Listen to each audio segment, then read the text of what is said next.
The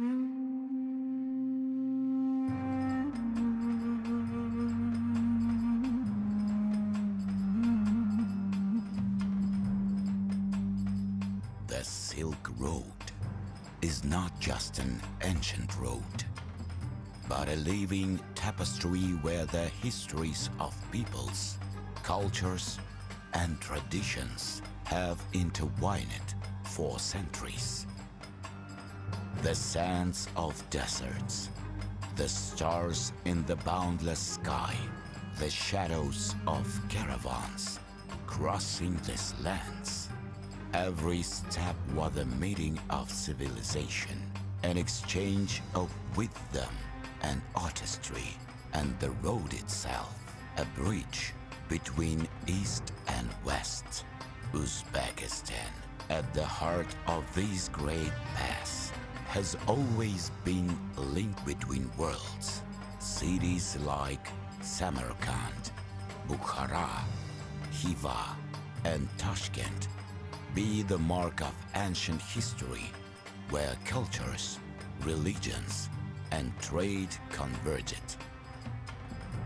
The cities become hubs of knowledge and craftsmanship, flourishing through the encounters along the Silk Road. In 2025, Uzbekistan opens its doors to the world, inviting all to join the great journey where history meets the future. Welcome to Uzbekistan.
Assalomu alaykum, xayrli kun, muhtaram xonimlar va janoblar, aziz mehmonlar, qadrli hamkorlar va bugungi tantanali tadbirimizning ishtirokchilari.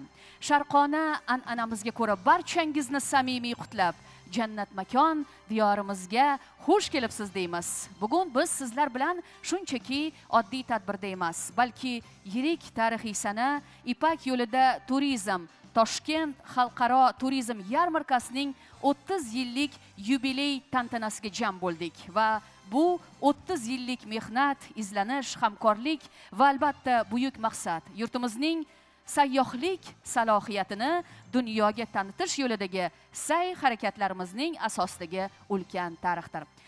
Добрый день, уважаемые дамы и господа, дорогие друзья, жители, а также гости нашей прекрасной столицы. Позвольте сказать вам всем добро пожаловать на благодатную землю солнечного Узбекистана. Мы очень рады видеть вас, мы рады приветствовать вас все здесь на ежегодной, ставшей уже традиционной ташкентской международной туристической ярмарке «Туризм на шелковом пути». И это самое крупное мероприятие в Центральной Азии, объединяющее представителей сферы со всего мира и дающее возможность продемонстрировать туристический потенциал своих стран. И стоит заметить, что в этом году мы отмечаем юбилей 30-летия этой ярмарки. Давайте поаплодируем, дорогие друзья, этому событию.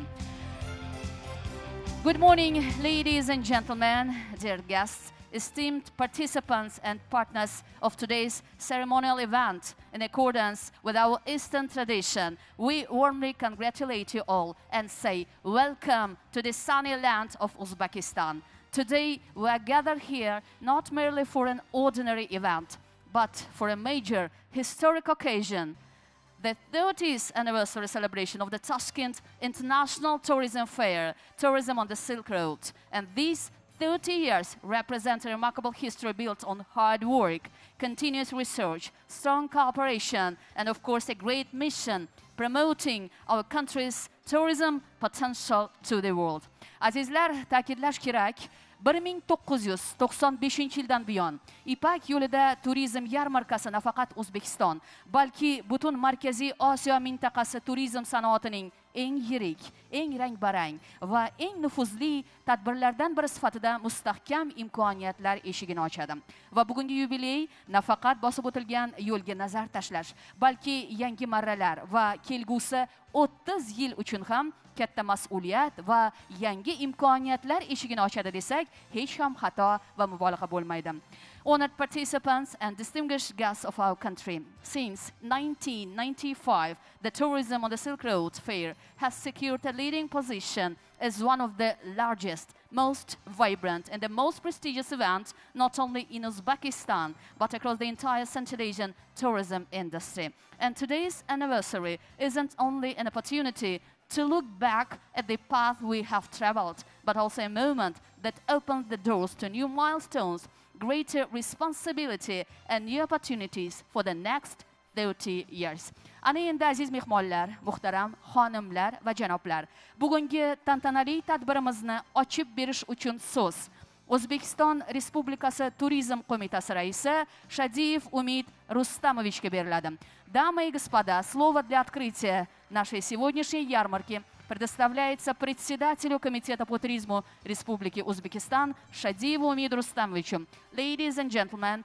the floor for the opening of our today's fair is given to the chairperson of the Committee of Tourism of the Republic of Uzbekistan, Mr. Shadiev Umid Rustamovich. Katta rahmat. Assalomu alaykum, hurmatli mehmonlar, aziz ishtirokchilar. Ipak yo'lida turizm 30-yubiley Toshkent xalqaro turizm yarmarkasining ochilish marosimiga xush kelibsiz.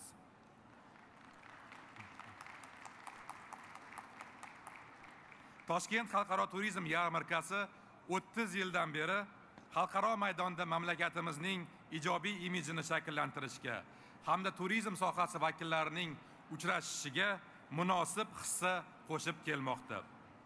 Yarmarka ilk bor 1995-yilda BMTning Jahon sayyohlik tashkiloti UMVTO ko'magida o'tkazilgan. O'tgan davr mobaynida dunyoning turli mamlakatlaridan yuzlab yetakchi mutaxassislarni bir maydonga jamlab, global turizm sanoati rivojiga xizmat qilib kelmoqda. Ta'kidlash joizki, yildan yilga yarmarkaning nufuzi ham va ko'lami ham oshib bormoqda. Bu yilgi yarmarkada qatnashish uchun 40 ga yaqin xorijiy davlatlardan yuzlab ishtirokchilar ro'yxatdan o'tgan. Jumladan yarmarkamizga Saudiya Arabistoni, Qatar, Birlashgan Arab Amirliklari, Hindiston, Turkiya, Buyuk Britaniya, Malayziya, Janubiy Koreya, Rossiya, Belarus, Gruziya, Ozarbayjon, Turkmaniston, Tojikiston, Qozog'iston, Qirg'iziston, Xitoy, Chexiya, Germaniya, Pokiston, Ruminiya, Bolgariya, Vengriya, Gollandiya kabi xorijiy davlatlardan mehmonlar tashrif buyurgan. Jami 58 ta turizm sohasi vakillari va hududlar stendlari, shuningdek 65 ta hunarmandlar stendlari qurildi. Mos ravishda bu yilgi yarmarkamizga tashrif buyuruvchilar soni ham keskin ortishi kutilmoqda. Bu yilgi yubiley yarmarkamizning yana bir muhim jihati shundaki, uning doirasida qator yirik tadbirlar tashkil qilinadi.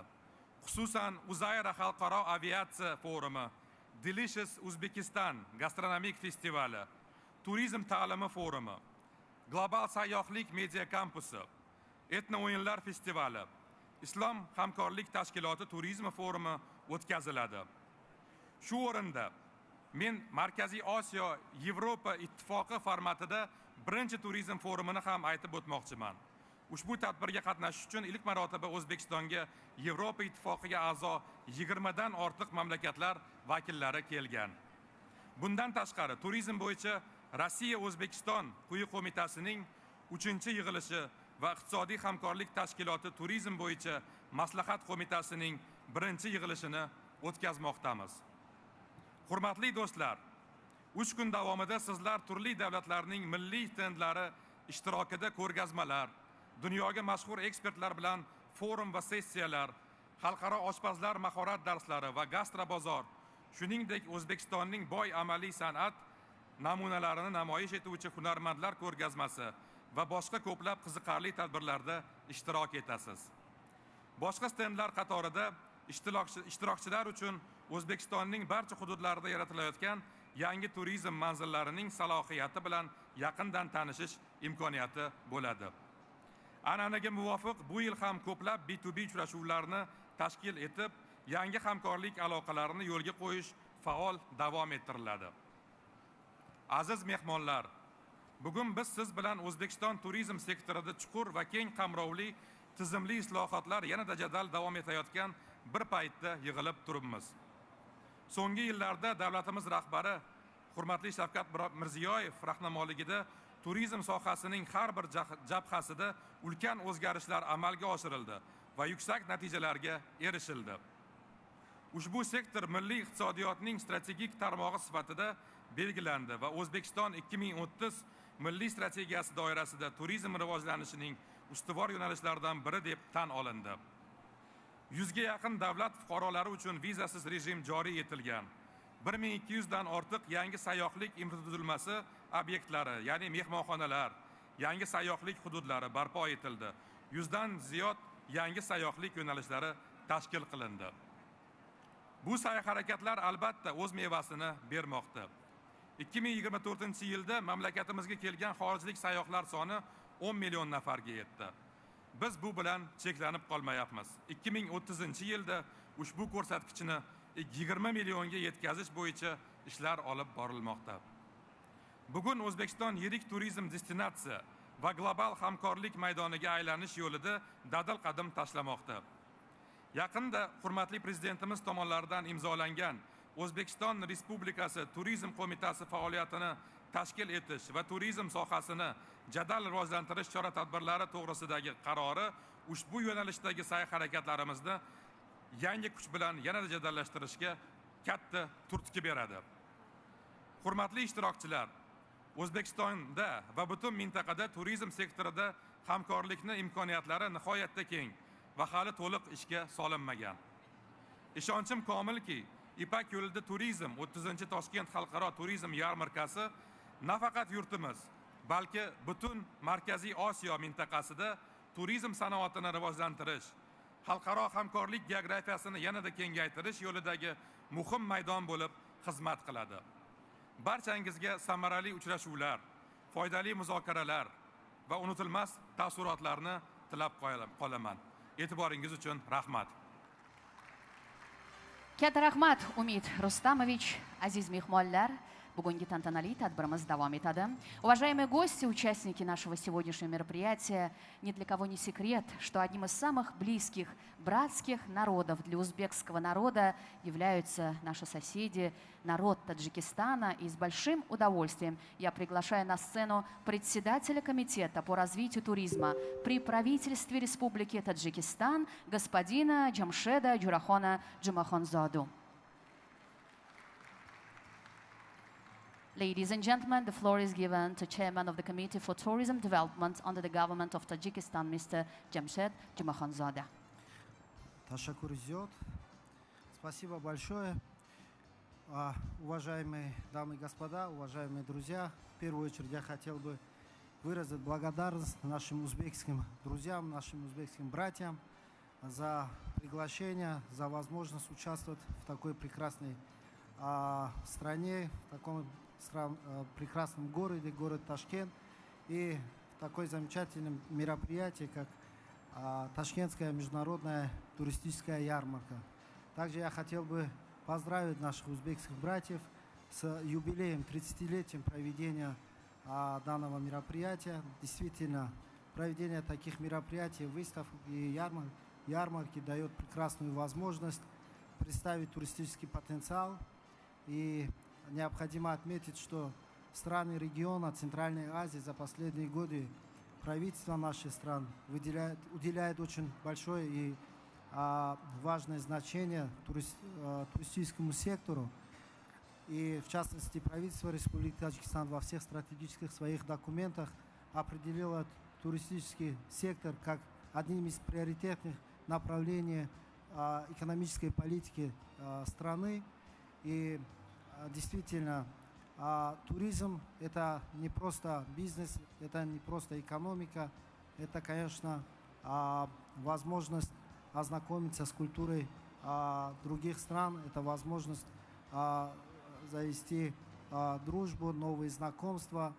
И, конечно, мы должны этим воспользоваться.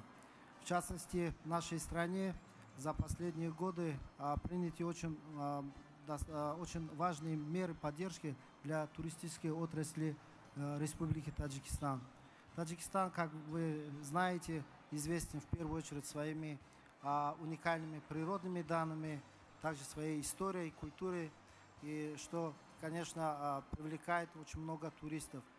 Но здесь я хотел бы отметить, что то, что наши узбекские братья сегодня и за последние годы организовывают, это дает пользу не только непосредственно самому Узбекистану, но всем странам региона. Потому что это для нас возможность показать и представить туристический потенциал стран Центральной Азии. И сегодня, выступая здесь, я хотел бы призвать все субъекты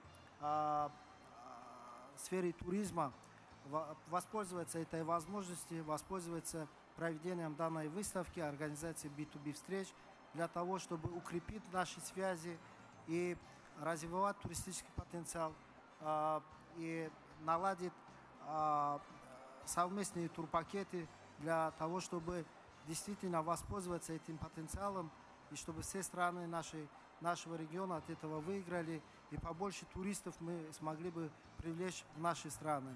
Еще раз хотел бы поздравить и поблагодарить наших узбекских братьев за возможность представить туристический потенциал Республики Таджикистан и за участие. Спасибо большое. Спасибо большое вам, господин Джумахонзада. Благодарим вас за теплые слова и искренние пожелания.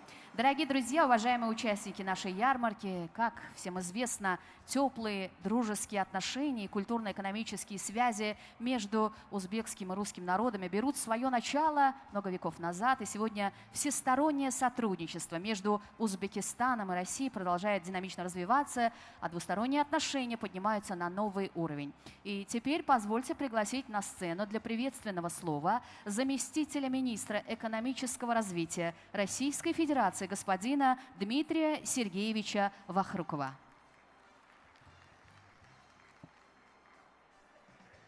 Ladies and gentlemen, the floor is given to the Deputy Minister of Economic Development of Russian Federation, Mr. Dmitry Vakhrukov. Уважаемые дамы и господа, коллеги, друзья, от имени Министерства экономического развития позвольте всех вас поприветствовать и поздравить с открытием одной из самых крупных в Центральноазиатском регионе туристических выставок. Узбекистан с каждым годом становится все заметнее на мировой туристической карте, все благодаря активным действиям правительства Узбекистана по развитию туристической инфраструктуры, по продвижению, ну и, конечно же, работе наших коллег и друзей из Комитета по туризму Узбекистана. Знаю, что буквально на прошлой неделе произошли реформы в туристическом секторе, поставлены амбициозные задачи. Мы разделяем вашу уверенность в том, что цель в 20 миллионов иностранных туристов будет достигнута, ведь эти задачи базируются на особом отношении, которое вы дарите своим гостям, бережном, искреннем отношении действительно к туристам. Нас связывает многолетняя дружба, тесное сотрудничество в различных сферах и, конечно же, в туризме. С каждым годом растет география полетов, ну и, конечно, объем наших туристических обменов. По Узбекистану в этом году уже прогнозируется больше 1 миллиона российских туристов. И мы видим, что люди приезжают не только в традиционные города, но и по всей территории Узбекистана путешествуют. И нам очень приятно сегодня видеть рост взаимного интереса к туристическим поездкам. Дорогие друзья, очередная выставка, юбилейная выставка – это не только возможность продемонстрировать туристический потенциал Узбекистана, других стран, но и возможность обменяться опытом, новыми технологиями, что сегодня так актуально для развития туризма. Потому что впереди у нас новые туристические продукты, которые будут базироваться на накопленном природном, культурно-историческом наследии. Но турист у нас изменился, и нам тоже нужно работать над тем, чтобы измениться для того, чтобы стать интереснее для туристов. У нас масса форматов взаимодействий, и в каждом из них мы находим понимание, находим дружбу и находим будущий потенциал. Желаю всем участникам, организаторам выставки успешной и плодотворной работы на всех запланированных треках. И самое главное, будьте счастливы и здоровы. Спасибо. Спасибо большое вам, Дмитрий Сергеевич, за ваши искренние пожелания. Aziz mehmonlar, hurmatli ishtirokchilar, O'zbekiston qardosh va qo'shni Qozog'iston Respublikasi bilan nafaqat siyosiy va iqtisodiy yo'nalishlarda, balki turizm sohasida ham izchil va samarali hamkorlikni rivojlantirib kelmoqda. Mamlakatlarimiz o'rtasida madaniy almashinuv, qo'shma turistik loyihalar, yangi sayyohlik yo'nalishlarini yaratish bo'yicha ishlanayotgan tashabbuslar ikki xalqni yanada yaqinlashtirmoqda desak, mubolag'a bo'lmaydi va mamnuniyat bilan navbatdagi so'zni Qozog'iston Respublikasi Turizm sanoati qo'mitasi raisi hurmatli Karibbayev Nurtas Galimovichga beramiz. Marhamat. Ladies and gentlemen, the floor is given to the chairman of the Tourism Industry Committee of the Republic of Kazakhstan, Mr. Nurtas Karibbayev.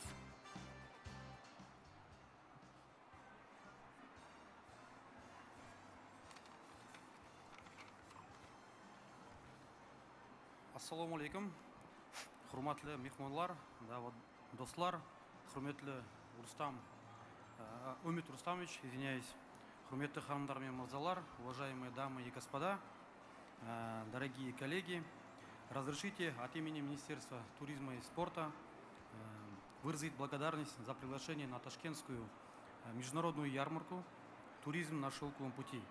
Это профессиональная площадка, где мы не только можем обменяться опытом и познакомиться с новыми партнерами, но и прекрасный повод, чтобы представить потенциал всего Центральноазиатского региона. Это еще один важный шаг на пути к формированию единого туристского пространства Центральной Азии, о котором недавно на 7-м консультативной встрече глав государств Центральной Азии здесь, в Ташкенте, объявил президент Республики Казахстан Касым-Жомарт Кемелевич Токаев. Как отметил глава нашего государства, настало время активизировать совместные усилия и более эффективно координировать туристскую политику. У нас есть уникальное общее наследие Великий Шелковый путь, который соединяет наши страны исторически, культурно и географически. Уже есть первые результаты совместной работы. Яркий пример – туристский пояс, соединяющий ключевые города Казахстана и Узбекистана, которым воспользовались уже свыше 800 человек, туристов. Такие проекты демонстрируют, настолько много мы можем достичь, действуя сообща.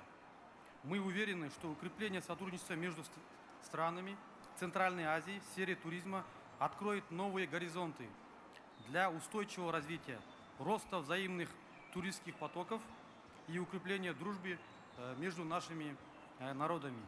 А такие мероприятия, как сегодня, способствуют достижению поставленных общих целей. В этой связи желаю всем участникам мероприятия плодотворной работы, интересных знакомств, вдохновления для новых совместных проектов. Рахмет. Rahmet Nurtaz Galimovich.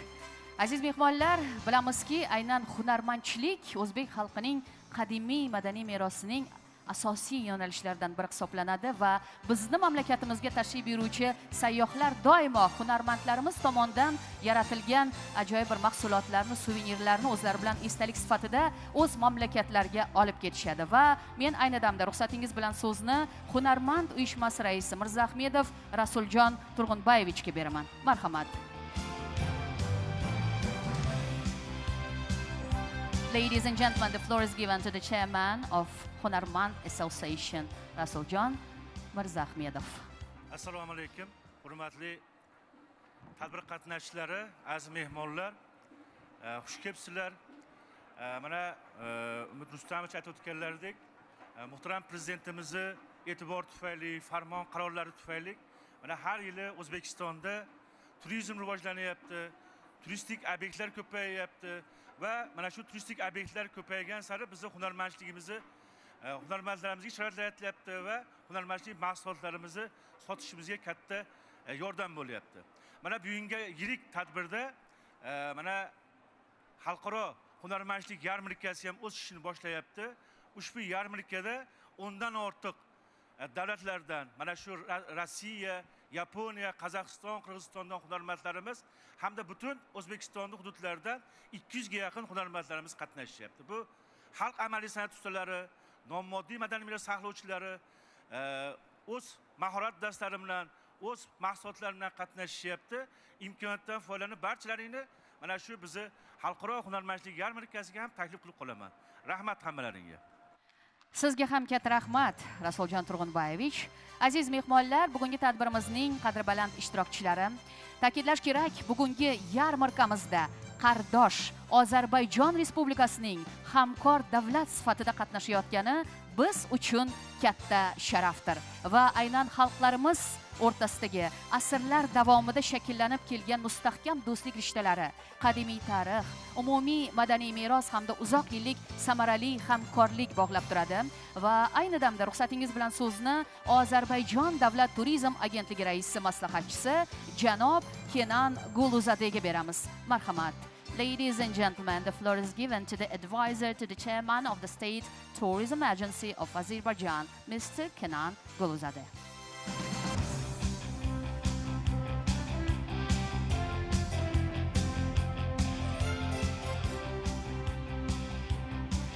Hürmetli hanımlar ve beyler, hürmetli Cenab Ümit Şadiyev, Assalamu alaikum. I would like to congratulate all of us on the occasion of the beginning of the next tourism celebration here in our lovely Uzbekistan, in the hospitable city of Tashkent. As usual, Azerbaijan participates in the Tashkent International Tourism Fair. We are pleased to note that this year the Azerbaijan Tourism Board is an official partner of the exhibition. I would also like to take this opportunity to congratulate the Tashkent International Tourism Fair on its 13th anniversary. Over the past 3 decades, the fair has played an important role in promoting regional cooperation, showcasing tourism potential and connected industry professionals from across the world. This platform is very useful for enhancing ties both with our Uzbek brothers and with partners in the region in general. More than 50,000 Uzbekistan citizens visited Azerbaijan during the 10 months of 2025, which is 36% more than last year. However, these numbers do not reflect the exciting rich potential of mutual travel dynamics. We believe that the increases in direct flights between the cities will lead to an additional growth in tourism flow. In addition, we intend to expand the promotion of Azerbaijani tourism products in the Uzbek market. Earlier, with our Uzbek friends, we implemented several projects on Silk Road tourism, winter tourism, joint promotion and marketing, including mutual visits of tourism industry members and media representatives. No doubt these projects have been successful, so we consider it important to continue them in the future. Azerbaijan and Uzbekistan successfully collaborated in tourism field within the framework of international organizations such as UN Tourism, the Organization of Turkish States, the Organization of Islamic Cooperation, Economic Cooperation Organization, and others. Cooperation between our countries is often cited as an indicator of friendship, brotherhood, and solidarity. The Tashkent Fair's same holds great significance. The Silk Road has always provided communication between the countries and peoples through whose territory it passed. Now we consider the Silk Road both as a major transport artery and as a unique brand under which different tourism products are created. Once more, I congratulate everyone on the start of Tashkent International Tourism Fair. I thank the organizers again for the invitation and wish you all the best. Dikkatinize göre çok sağ olun, teşekkürler. Thank you, Mr. Gulzadeh, for your welcome remarks. Ladies and gentlemen, the Secretary General of United Nations World Tourism Organization, Ms. Sheikh Al-Nawais, has sent us the video message on the occasion of the beginning of the 30th Jubilee Tashkent International Tourism Fair, Tourism on the Silk Road 2025. In this case, I would like to draw your attention to the screen. Aziz mehmonlar, ayni damda diqqatingizni ekranga qaratishingizni so'raymiz. Hozir qutlash uchun aynan bizda video tabrik bor. Turizm tashkiloti, Jahon turizm tashkiloti bosh kotibi Shayxa Al-Nawais xonim bizga aynan mana shu tabrikni yo'llaganlar. Ekranni tomosha qilishingizni so'raymiz.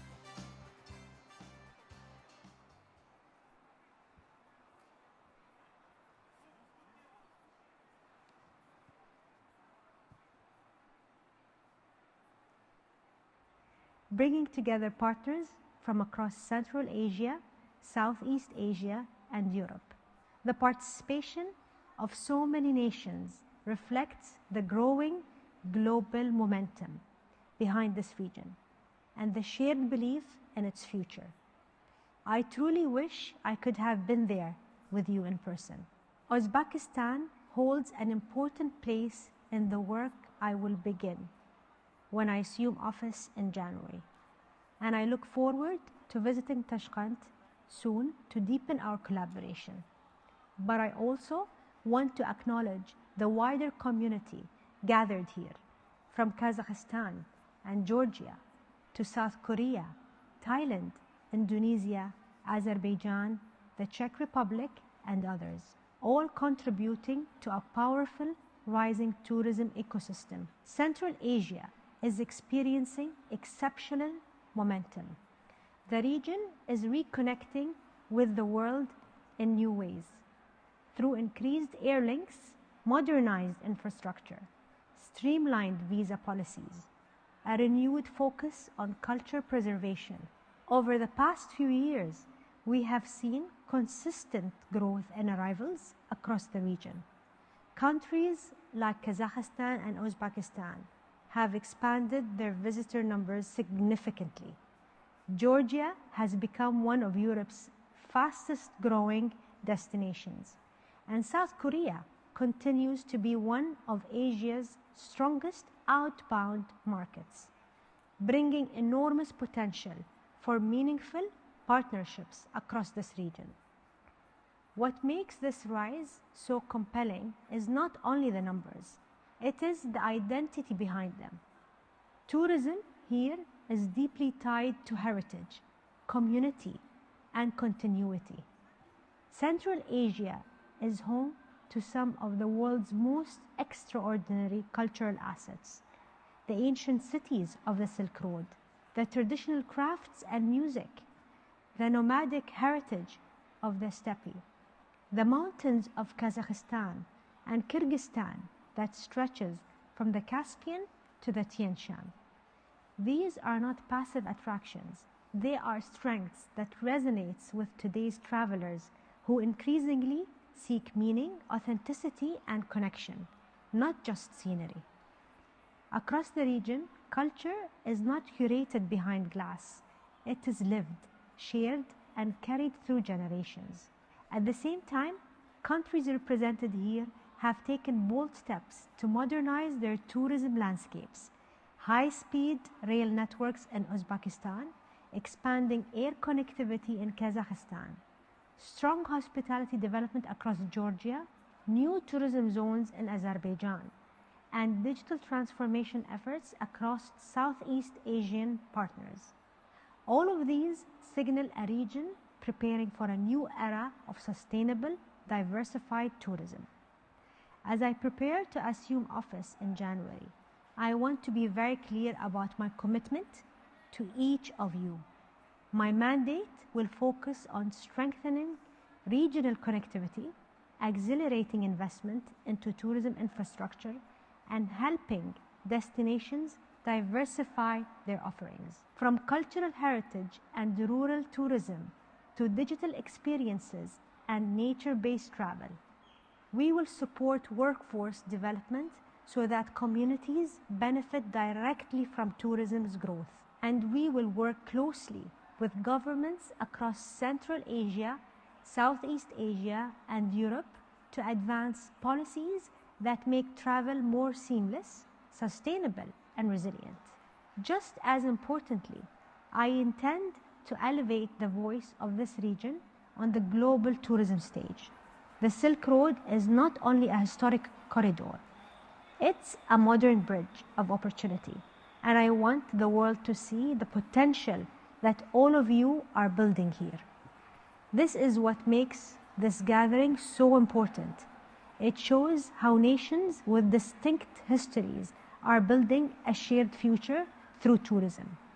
A future where connectivity strengthens resilience, where partnerships create new opportunities, where culture is not only protected but actively shapes economic growth.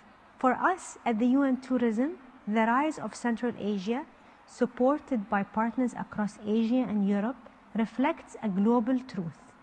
When culture, connectivity, and community development move together, tourism becomes a strategic force for prosperity. Uzbekistan is leading an important part of this journey by hosting today's fair. But the story belongs to the entire region. Its ambition, its creativity, and its commitment to transforming tourism into a driver of opportunity for all. I look forward to working closely with each of you, supporting your efforts and ensuring that the Silk Road continues to inspire travelers and the global tourism community for many years to come. Thank you. Благодарим госпожу Шайху Аль-Наваис за видеообращение ко всем участникам и гостям нашей ярмарки. И переходим к долгожданной части нашей церемонии. Приглашаем организаторов и наших почетных гостей на символическую церемонию разрезания красной ленточки. Ladies and gentlemen, participants of our event, the long-awaited moment is approaching. I would like to invite our respected official to the stage to announce the fair is open and to hold the ceremonial ribbon cutting ceremony. Shadiyev Umid Rustamovich, Muradullayev Dilshod Bahadirovich, Mirza Ahmedov Rasuljon Turg'unbayevich, Jumaxonzoda Jamshed Jo'raxon, Vaxrukov Dmitriy Sergeyevich, Nurtaz Galimovich Karibayev и господин Kenan Guluzade.